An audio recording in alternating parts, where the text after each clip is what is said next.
Imagine this for a second. An ordinary Swedish woman invests just $1,000 into a small firm, Bergman and Beving, back in 1976. Right.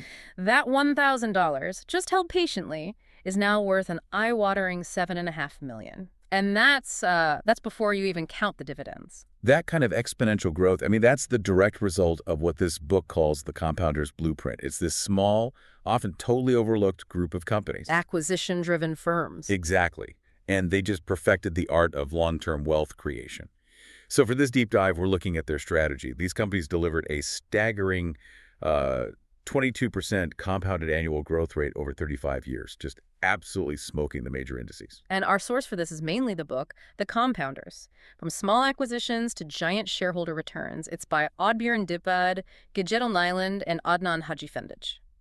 And the authors, they really center their attention on the Swedish pioneers, names like Lifco, Indutrade, Lagercrantz, Yeah. AdTech. What's critical to understand is that their strategy wasn't about these massive, splashy mergers. It was a programmatic, systematic effort to acquire small, private, niche businesses. And they did it without promising those, phantom synergies that plague big corporate deals. And the paradox here, right at the heart of their success, is this idea of extreme decentralization. They build these high-performing cultures where all the daily decision-making gets pushed as close to the customer as possible. But I have to ask, is this true frugality, or is it just corporate penny pinching? I mean, doesn't that risk fragmenting the company or losing top talent if you refuse to invest in basic infrastructure? That is the key question. And the thing is, the decentralization is a deep cultural driver. It's rooted in capital scarcity, not just cost cutting. Okay, tell me more. So look at Lifco. Their headquarters are famously unassuming. They might only seat 3 people, and the CEOs routinely make their own coffee for visitors. This aversion to central bureaucracy, it echoes figures like the former Electrolux CEO Hans Werthen. He famously sold the company's prestigious Stockholm office just to force managers to own their local operations. The message is just crystal clear. Complexity is the enemy. Local managers are trusted. That level of autonomy, though, it only works if they manage growth carefully. How do you keep all those little acquired companies aligned and growing without some giant central command? They do it with what the authors call dual engines. So first you have organic reinvestment in the units they already own. And coupled with that is this relentless programmatic small acquisition strategy. And they look for the beauty of small markets. Yes, they totally avoid crowded competitive arenas. They focus on these defensible niches, often just $200 or $300 million in size. And in that little pond, they can quickly become the number 1 or number 2 player. It sounds like the path to massive wealth is paved with all these hyper-specific tools we've never even heard of. Like, think about Constellation Software, one of the non-Swedish examples. A perfect example. They target what's called vertical market software, or VMS, for just the most specific needs. Exactly. We're talking about software for, like, running chicken coops or managing cemeteries or optimizing a dental practice schedule.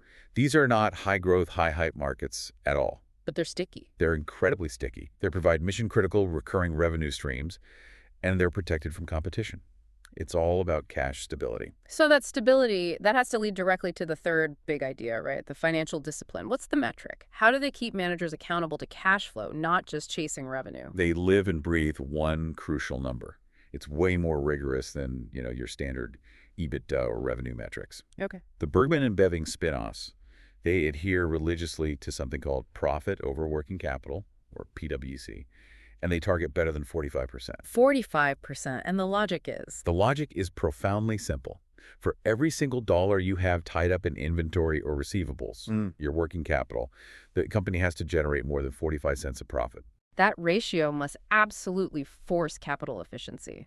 I mean, that's not just an accounting trick. It makes managers act like true owners. They have to see every warehouse as a pile of money, not products. Precisely. It's a culture-shaping metric. Their whole incentive structure is built around it. It rewards managers heavily based on cash conversion. So that discipline flows from the deepest levels of the organization all the way up. So what does this all mean for you listening? I think the success of these compounders, it comes from patience and consistency. Yeah. That $1,000 turning into $7.5 million, it just shows that wealth is so heavily backloaded. Yeah. But the real lesson is that their structures, like that extreme decentralization and the PwC target, they are designed to force organizational patience. And the final thought I'd leave you with connects all this back to human behavior. These predictable, cash-rich companies, they often trade below their true long-term value. And it's because of a psychological bias. It's called hyperbolic discounting. Which is just a fancy way of saying. It's just a fancy way of saying we as humans are hardwired for instant gratification. We overvalue the small win today, and we instinctively undervalue powerful, predictable cash flows that are way out in the future. So if you want to ride that compounding curve, the greatest challenge is learning to defy that human instinct, to truly look beyond the short-term noise.